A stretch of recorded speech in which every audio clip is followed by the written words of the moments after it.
Misterios sin resolver. Misterios de la materia del universo.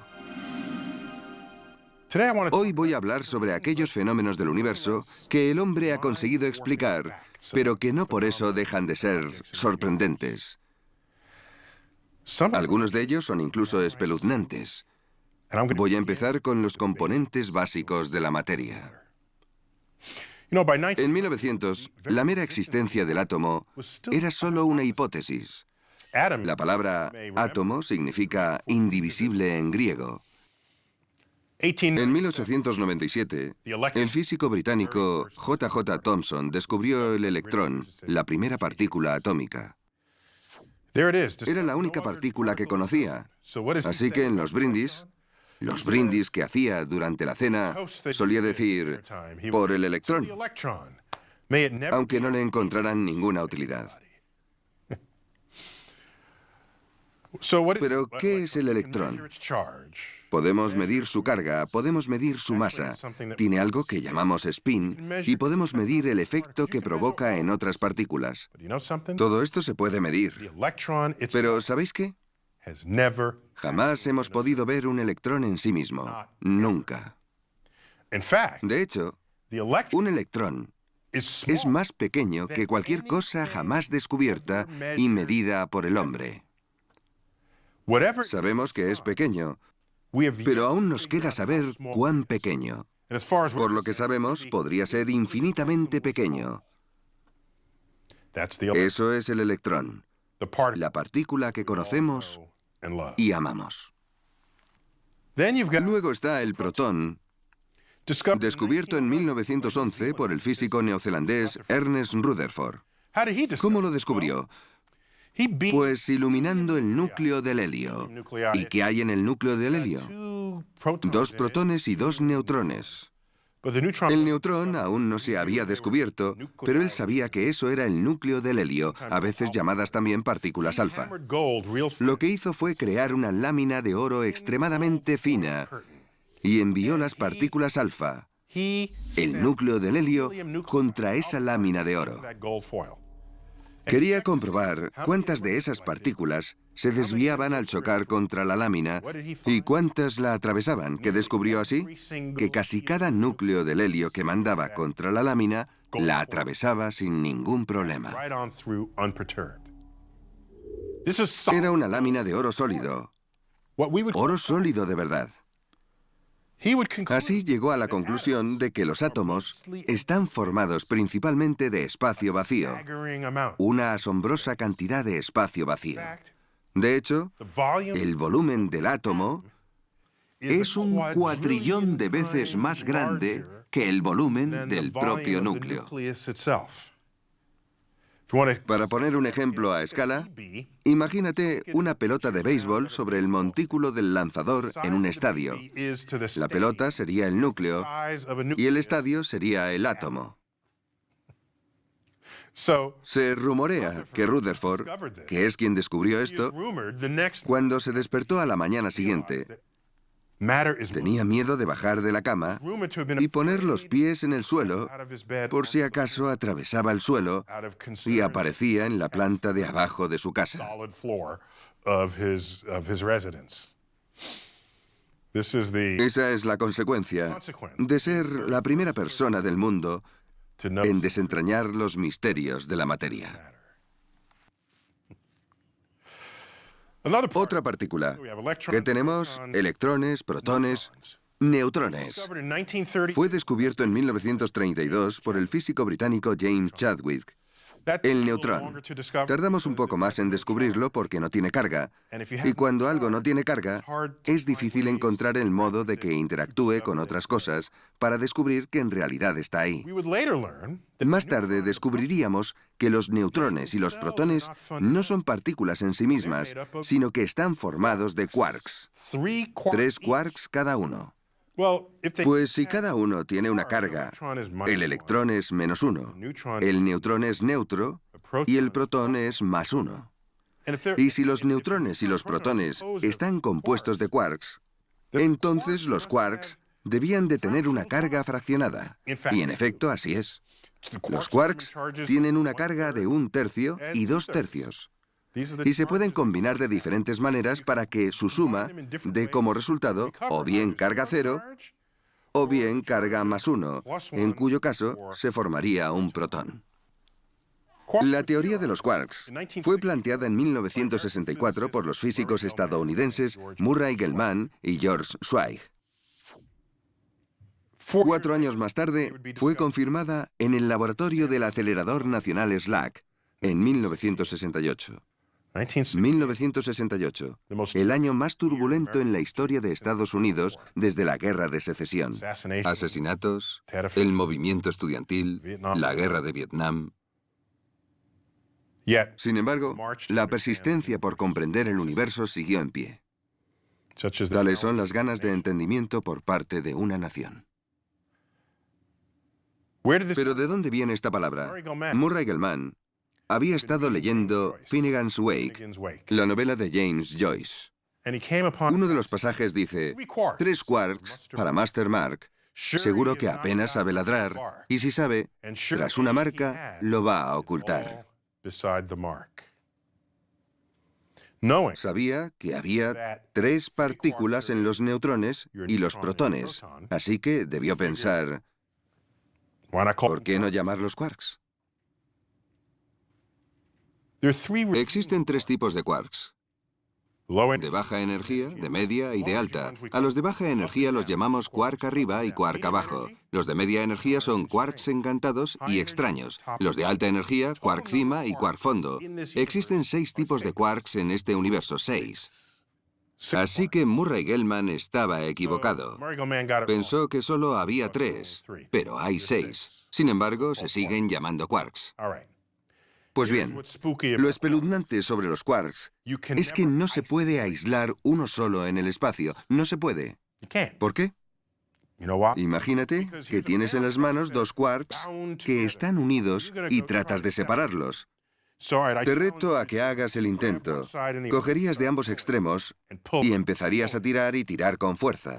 Los quarks tienen una propiedad muy particular, y es que la fuerza que los une aumenta a medida que otra fuerza externa los intenta separar. Eso es bastante siniestro de por sí. Pero además ocurre lo siguiente: si tiras de ellos con la suficiente fuerza, les estás suministrando tal cantidad de energía que cuando por fin logras separarlos, la energía que les has suministrado crea de forma espontánea otro par de quarks. Así que por cada quark que separas, creas otro debido a la energía que les suministras. E es igual a mc², la ecuación de la masa y la energía. El otro quark, debido a la energía que se le ha suministrado, ha creado un segundo quark. De modo que empezamos con un par, pero al separarlos, ahora tenemos 2 pares. Y en ningún momento hemos logrado aislar un único quark. Ese es su comportamiento. No les gusta estar solos. Eso me resulta siniestro, que los quarks vayan siempre en pareja. Luego está otra partícula, el neutrino. Este sí que es espeluznante. Su teoría se planteó en 1930, pero tardamos otros 26 años en descubrirlo. ¿Por qué? Porque el neutrino no interactúa con casi nada. Surge de una reacción nuclear y la partícula se escapa a toda velocidad, casi como si fuera un fantasma. En el corazón del Sol hay neutrinos en abundancia, y cuando una estrella muere en una explosión, en una supernova, podemos encontrar esta partícula en grandes cantidades. El neutrino apenas interactúa con la materia, y voy a dar una medida cuantitativa al respecto. Si coges un bloque de plomo de un año luz de plomo, esos son 9,4 billones de kilómetros de plomo a través del espacio. Ahora coge un neutrino y ponlo en un extremo. Puede que consigas detenerlo al final del bloque de plomo. Así de insociables son los neutrinos. Y debido a la cantidad que se crea en el núcleo del Sol, se puede calcular cuántos son. Cada segundo, 65.000 millones de neutrinos atraviesan cada centímetro cuadrado de tu piel. Todos vienen del Sol. Los neutrinos.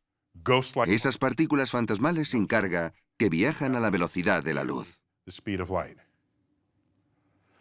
Estas partículas no las sentimos en nuestro día a día. Solo las podemos advertir en aceleradores de partículas. Puedes pensar, pero eso no tiene ningún sentido. Imposible. ¿Cómo puede ser que no tenga tamaño? Efectivamente, nada de eso tiene sentido. Pero no hace falta que tenga sentido porque han sido descubiertas debido a las herramientas de la ciencia que a su vez van más allá de nuestros sentidos. Y algunos de los hechos más siniestros de la física moderna se nos aparecen cuando investigamos la materia en sus niveles más profundos. La relatividad de Einstein. Uno de los mayores logros de la mente humana en cuanto a la comprensión del universo es la teoría de la relatividad de Einstein. El principio en el que se basa es bastante simple. De hecho, tan simple que da miedo. Se basa en dos suposiciones: que la velocidad de la luz en el vacío es constante, sin importar quién hace la medición, ni la dirección a la cual te estés dirigiendo, ni siquiera la velocidad. La velocidad de la luz siempre va a ser la misma. Era una suposición que, por cierto, experimentos posteriores demostraron que era cierta. Suposición número 2. Que las leyes de la física son las mismas para cualquier persona que las esté midiendo. No importa que estemos dentro de un recipiente moviéndonos a una velocidad constante o completamente inmóviles. Esas son las únicas dos suposiciones que hay que tener en cuenta. Y todos los experimentos posteriores han acabado demostrando que ambas suposiciones eran correctas. Bien, pues partiendo de estas dos suposiciones, surgen fenómenos bastante siniestros. Por ejemplo, si te estás moviendo muy deprisa, o si estás cerca de una fuente gravitatoria potente, el tiempo pasa más despacio que para el resto de personas que están inmóviles.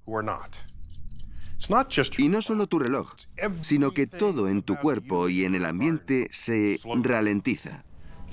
Tú no lo notas porque todo va más despacio, incluido tu sistema neurosináptico. De modo que para ti pasa desapercibido, pero es obvio para cualquier otra persona que te esté observando. Y esto nos lleva a la famosa paradoja de los gemelos. Funciona de la siguiente manera. Supón que tenemos un par de gemelos. ¿Bien? Han nacido a la vez, por lo tanto tienen la misma edad. Ahora cogemos a uno de ellos y lo mandamos al espacio a un 90% de la velocidad de la luz, mientras el otro se queda aquí en la Tierra. Y nos podemos preguntar, ¿cómo va? ¿Cómo puede eso afectar a su edad? Pues bien, resulta que para el gemelo que hemos mandado al espacio, el tiempo pasa a un 44% del tiempo en la Tierra, donde está su hermano. De modo que estará envejeciendo más lentamente que el que está aquí abajo. Eso sí lo mandamos a un 90%. Vayamos más allá. ¿Qué pasa si lo ponemos al 99% de la velocidad de la luz? Ahora su reloj va al 14% de lo que transcurre en la Tierra. ¿Y si lo ponemos al 99,9%? Nos estamos acercando a la velocidad de la luz y a esa velocidad el tiempo solo transcurre al 4,5%. ¿Qué significa todo esto? Vamos a verlo. El gemelo que ha estado viajando 5 años al 99,9% de la velocidad de la luz, cuando vuelva transcurridos esos 5 años, será 5 años más viejo. Sin embargo, en la Tierra habrán pasado 110 años. Esa es la paradoja de los gemelos, pero es una paradoja solo si pensamos en ella en términos clásicos. ¿Cómo puede ser? Sin embargo, no existen paradojas en la relatividad. Ese es el principal rasgo que se da cuando lo que haces es presuponer que la velocidad de la luz es la misma para todo el mundo y que las leyes de la física permanecen constantes. Todo ese fenómeno se llama dilación. Vamos a hacer una cosa. Llevémoslo al extremo. ¿Hay algo a nuestro alrededor que se mueva a la velocidad de la luz? Pues claro, no hay nada hecho de materia, pero está la luz. La luz viaja a la velocidad de la luz. Los fotones, que son los portadores de la luz, se mueven a la velocidad de la luz. Pero si el tiempo se ralentiza a medida que nos acercamos a la velocidad de la luz, la ecuación nos dice que, a la misma velocidad de la luz, el tiempo se detiene. Eso significa que para un fotón, el tiempo no transcurre en absoluto. Eso tiene consecuencias espeluznantes. Lo que eso implica es que en el instante en el que un fotón es emitido en cualquier parte del universo, normalmente de una estrella o de los mismos átomos, en ese mismo instante ese fotón es absorbido por su destino. Para el resto de nosotros, lo vemos moverse a la velocidad de la luz a través de la galaxia o a través del universo. Pero para el fotón, el tiempo no pasa.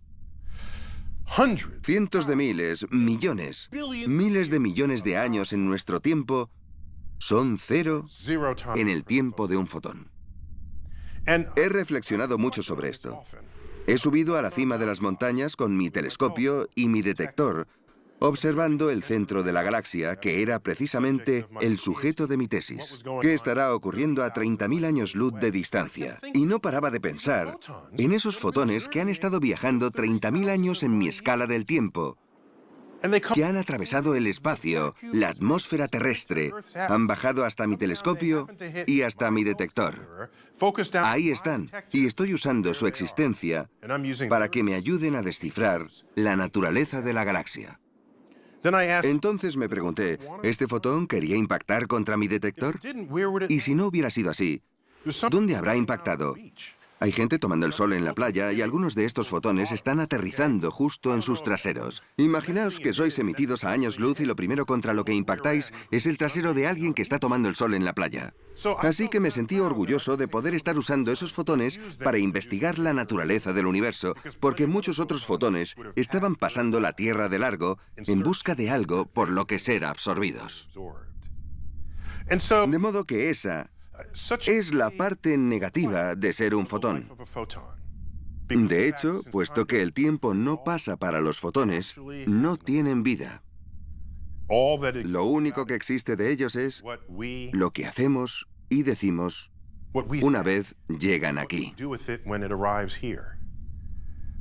Es una dualidad curiosa en la existencia de esta partícula. Desde su propio punto de vista, el universo transcurre en un instante. En cambio, nosotros estamos aquí, esperando a que el fotón nos alcance. Física cuántica. ¿Qué más hay en el universo que sea espeluznante pero cierto? La física cuántica, que se lleva la palma en las cosas más extrañas que se hayan descubierto nunca en la naturaleza. Esta es una teoría del universo que surgió en la década de 1920. En esa época, que por cierto fue un punto de inflexión para los físicos, fue cuando Edwin Hubble, no el telescopio espacial, sino el hombre que dio nombre al mismo, descubrió que nuestra galaxia, la Vía Láctea, es solo una de las innumerables galaxias que hay en el universo.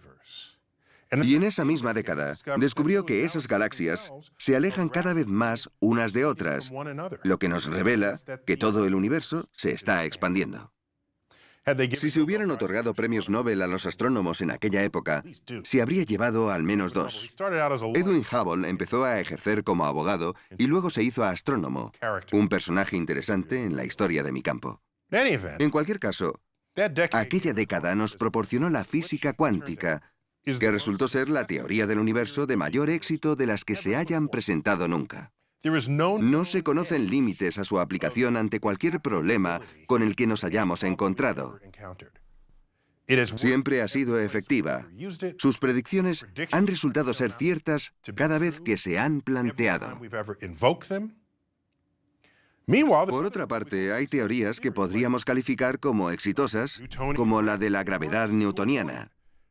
Funciona hasta cierto punto, pero luego necesitará la gravedad de Einstein para llevarla hasta ciertos regímenes que Newton nunca experimentó. La cuántica es efectiva en todas las situaciones, todas. Y hay más cosas extrañas. Las partículas también existen como ondas. Pueden dejar de existir y aparecer en cualquier otro lugar. No existen de un modo tangible. Existen estadísticamente. Ocurren cosas muy extrañas en la mecánica cuántica, cosas que se escapan a nuestro sentido común. De modo que no se puede aplicar la lógica para deducir si lo que acabas de aprender debería ser cierto o no. Tomemos como ejemplo una esfera con la que atravieso una hoja de papel. Es un experimento interesante. Supongamos que toda mi vida es solo esa hoja de papel. ¿Qué me parecería si paso esa esfera a través de ella? Primero veo un punto. Es el punto de contacto de la esfera con la hoja. Yo no sé que hay una esfera. Yo solo veo la página y un punto. Ese punto se convierte a continuación en un círculo pequeño y luego en otro mayor y otro mayor. El círculo llega al diámetro de la esfera. Después de eso se vuelve más y más pequeño para, al final, terminar convirtiéndose en un punto y desaparecer. Eso es muy raro.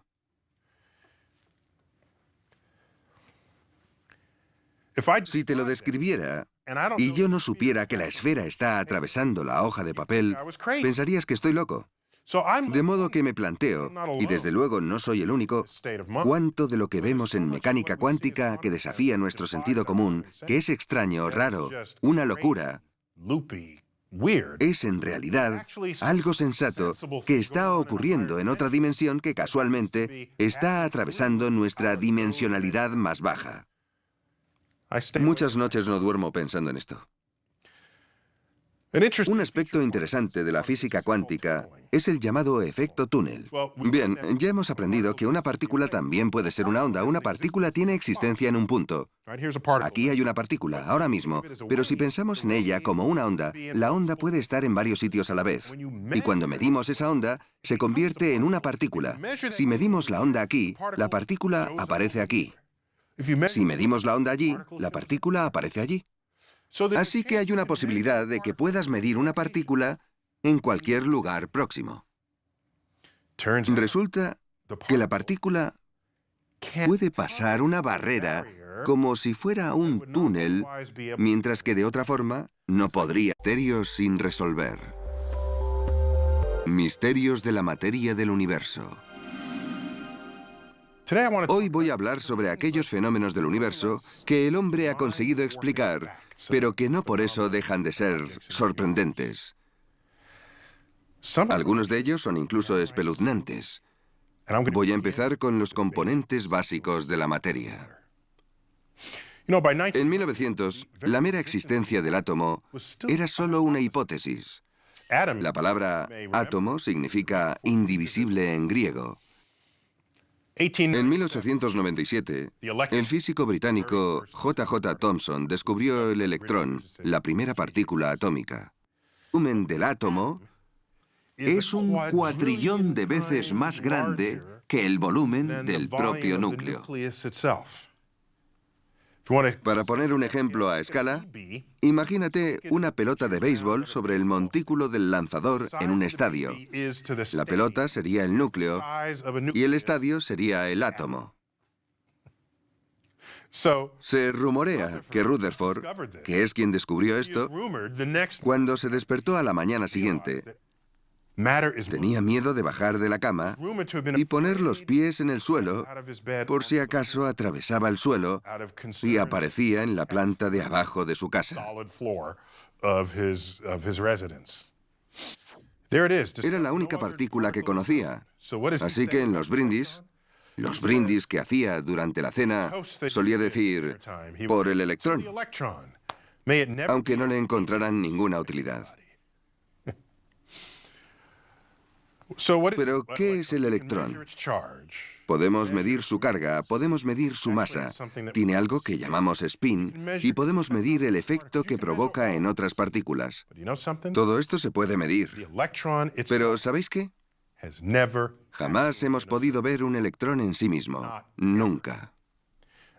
De hecho, un electrón es más pequeño que cualquier cosa jamás descubierta y medida por el hombre. Hizo fue crear una lámina de oro extremadamente fina y envió las partículas alfa, el núcleo del helio, contra esa lámina de oro.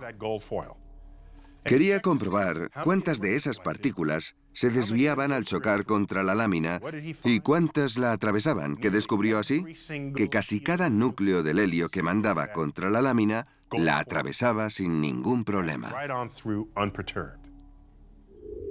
Era una lámina de oro sólido de verdad. Así llegó a la conclusión de que los átomos están formados principalmente de espacio vacío, una asombrosa cantidad de espacio vacío. De hecho, el volumen sabemos que es pequeño, pero aún nos queda saber cuán pequeño. Por lo que sabemos, podría ser infinitamente pequeño. Eso es el electrón, la partícula que conocemos y amamos. Luego está el protón, descubierto en 1911 por el físico neozelandés Ernest Rutherford. ¿Cómo lo descubrió? Pues iluminando el núcleo del helio. ¿Y qué hay en el núcleo del helio? 2 protones y 2 neutrones. El neutrón aún no se había descubierto, pero él sabía que eso era el núcleo del helio, a veces llamadas también partículas alfa. Lo que